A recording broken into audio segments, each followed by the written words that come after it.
I'm so excited to talk about this game. I mean, this was practically what people were calling the Lions Super Bowl. They choked, obviously, but you know what? They started off hot, 10-0 lead coming out of the first quarter, but ultimately lost 28-19.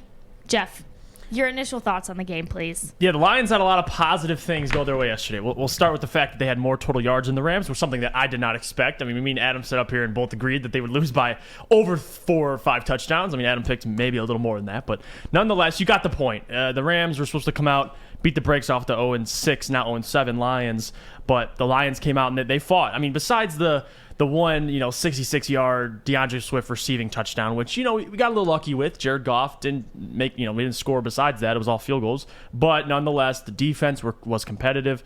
I loved what I saw out of them, but it came back to bite the team in the fourth quarter, though, when the team, you got a glimpse of why the Rams got rid of Jared Goff. You saw that horrid red zone interception. He forced it through a window to T.J. Hockenson. I think it was on Jalen Ramsey's side of the field anyway.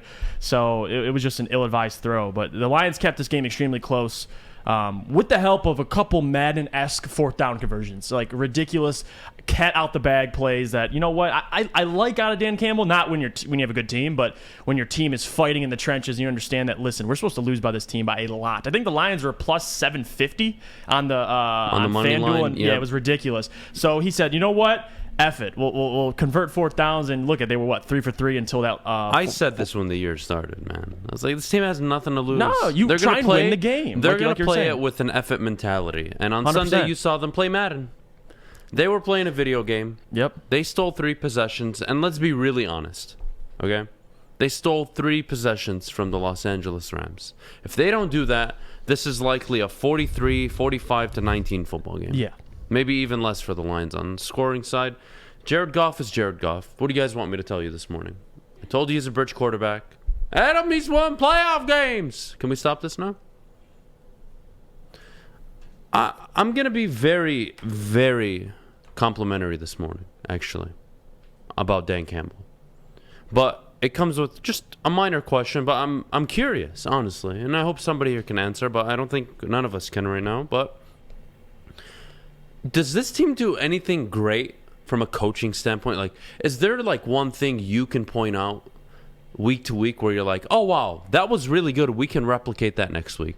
Because you're still seeing the penalties. You're still seeing the mistakes on third down. You're still seeing busted coverage. You're still seeing zero creativity on the offensive side of the ball.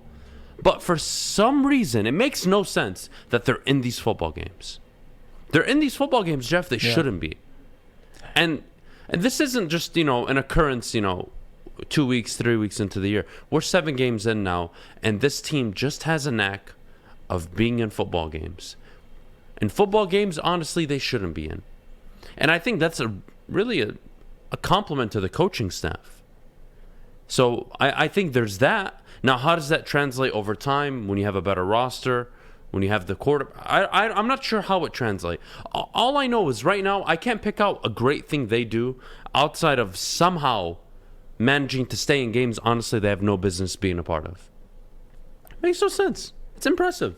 It's actually down to coaching. Like, I find it really impressive. But to kind of recap the game, they come out. DeAndre Swift does what DeAndre Swift does. You get him out in the open field. It was a perfect play call.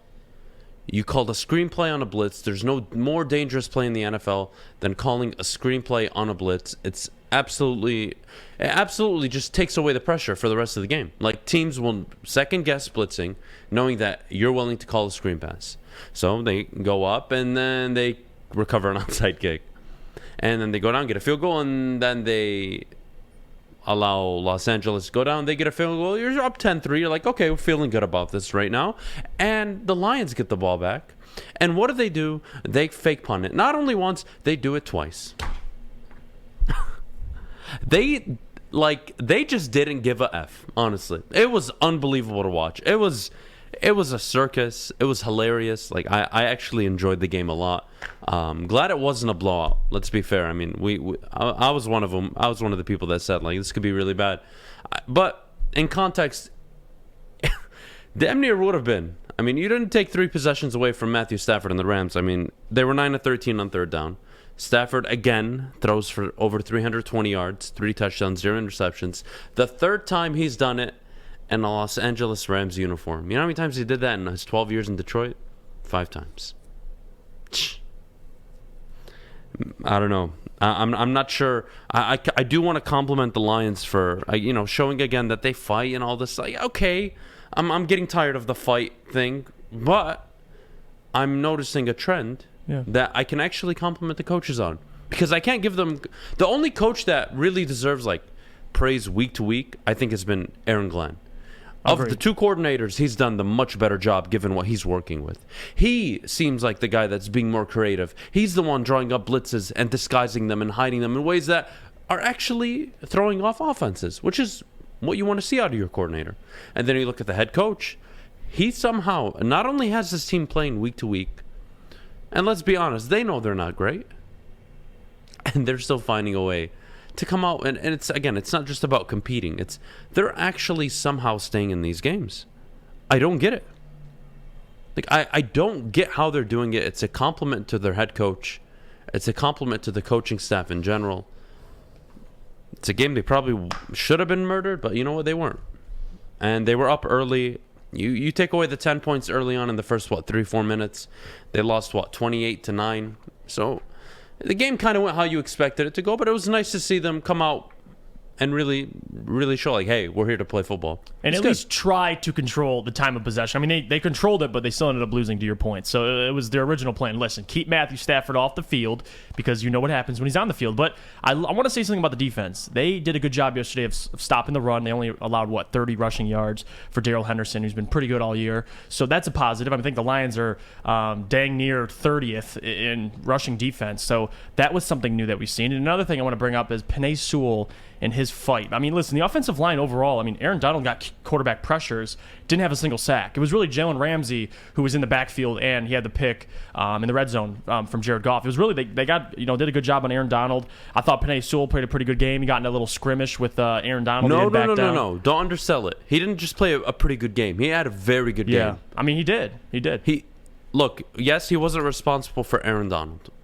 I mean, you need 2-3 people to take care of that guy. He took care of business, though. And for him to have the balls to even try that after the grab play. His helmet. Dude. Like, if I was 6'8", 330 pounds, I didn't care how strong I was. Yeah. I would not mess with Aaron Donald. I loved it from Penei Sewell. It was great. 100%. Yeah, he had the fight, and that's what you want to see. I mean, Penei Sewell all year, he's had a good game. The next game he'll struggle, and then now, of course, versus the Rams, has a great game. So that's what you want to see. And another thing with DeAndre Swift, I just want to say this real quickly. This is a guy who leads all running backs in receiving yards. Obviously, Kamara hasn't been as the Kamara we're used to seeing. So DeAndre Swift is playing extremely well. If he can just get it together in terms of rushing yards, because he's not. You could talk about not being utilized enough. I mean, the guy's getting 10+ carries a game, so he's getting utilized enough to at least have production. So I love what I see out of DeAndre Swift. I think he's really the light in a lot of darkness with this Detroit Lions team. And T.J. Hockenson, he had a pretty good game last night up until that red zone. Jared Goff tried to hit him in a tight window, but it was a poor decision. Yeah, it was a poor decision. He was under pressure. He threw it to Jalen Ramsey. It was a horrible decision. But other than that, I love Dan Campbell's intention at the beginning of the game. Like, listen, we understand.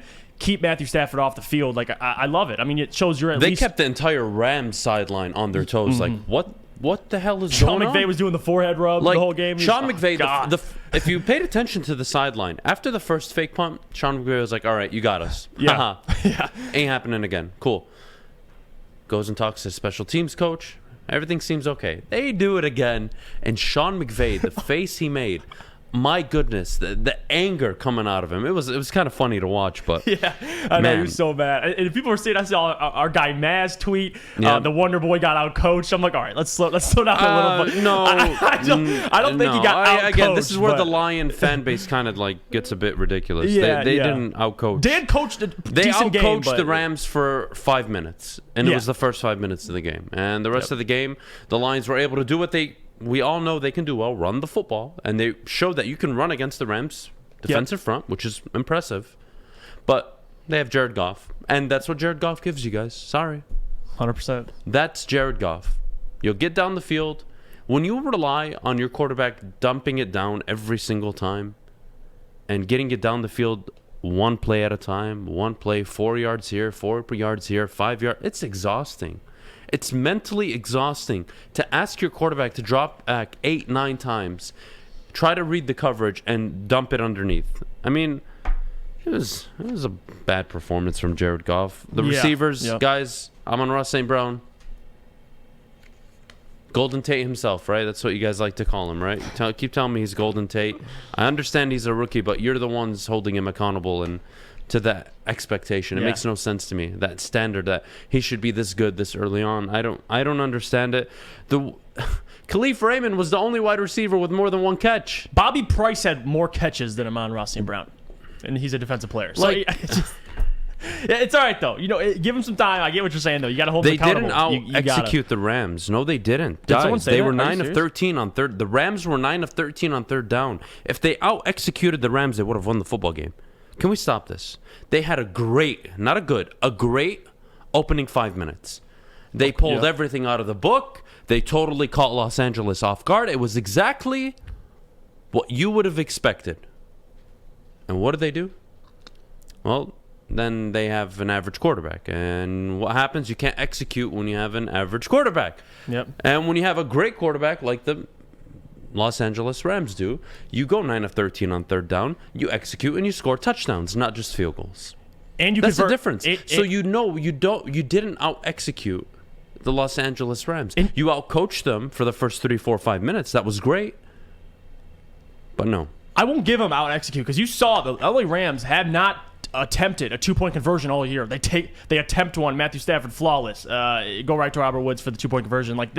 If you look at their red zone opportunities or 2-point conversions, you're looking mostly at the quarterback. I mean, Jared Goff in the red zone, the Detroit Lions have been awful this year, so it's hard. And when you saw it, they drove all the way up the field. I know all Lions fans watching that game were wondering, okay, in the red zone, let's see what we can do. You're at least guaranteed to get a chance. And what do you have? It Jared Goff, that was a heartbreaking turnover. Something that Sean McVay had PTSD looking at. He's like, Sean McVay has been already proven right. Yep. There's 7 games in. He's proved right. Stafford, you want to drop his numbers, go give me a 7-game sample of Jared Goff, compare it to Matthew Stafford. I promise you it's not even close. Even during his most elite year, I believe it was year 3, he is nowhere near the quarterback or the level of play that Stafford is giving the Rams. The Rams have already won the deal. Now they need to win the division, win some playoff games, get to an NFC championship game, and maybe go and win a Super Bowl. Those are their expectations. But Jared Goff is awful. And for all of you in the preseason, you put the right pieces around him, they're going to win games. Shut up. This team is bad. We know it is. This is not a... It's not a, just beat up on the Lions day. It is. I'm telling you, I was surprised in a good way. And I'm going to compliment the head coach because somehow, some way, they've been involved in games they've had no business being involved in. With poor quarterback play. With poor offense, just across the board on offense, honestly. Aaron Glenn has done a phenomenal job. We talked about it before the season started. It has the way the offense has played and the way the defense have played is totally not what we even expected. No. I expected the defense to play better, but not with this amount of injuries. I mean, they've played above their own expectation. Goff, this should be out of the league, I think, by the end of the year, if not next year at the latest. We'll see what happens. But Goff isn't a quarterback anymore. That's it. And no, the Lions, again, guys, it was a great game to watch. It was fun. The Lions did not have a chance to win that football game. After 10-0, the Rams went down, answered with a field goal. The Lions, again, pulled off another, drive, got a field goal out of it. The Rams went down and scored, and then the Rams went down and scored, and then the Rams went down and scored, and then the Rams went down and scored. Come on. And that's with your defense actually playing pretty good. And even if Jared Goff converts that red zone opportunity, I think they still have time left to come down and score. So, hey. I'm just saying, no, you were not in that game. Please don't, drink too much Kool-Aid this morning. It was really good performance, but you were never going to win that game even with a better quarterback. There are levels to this. It's not just about Jared Goff. He's awful. But the Lions have a ton of holes. They do. They're 8-9 players away from being a good football team. Mm-hmm.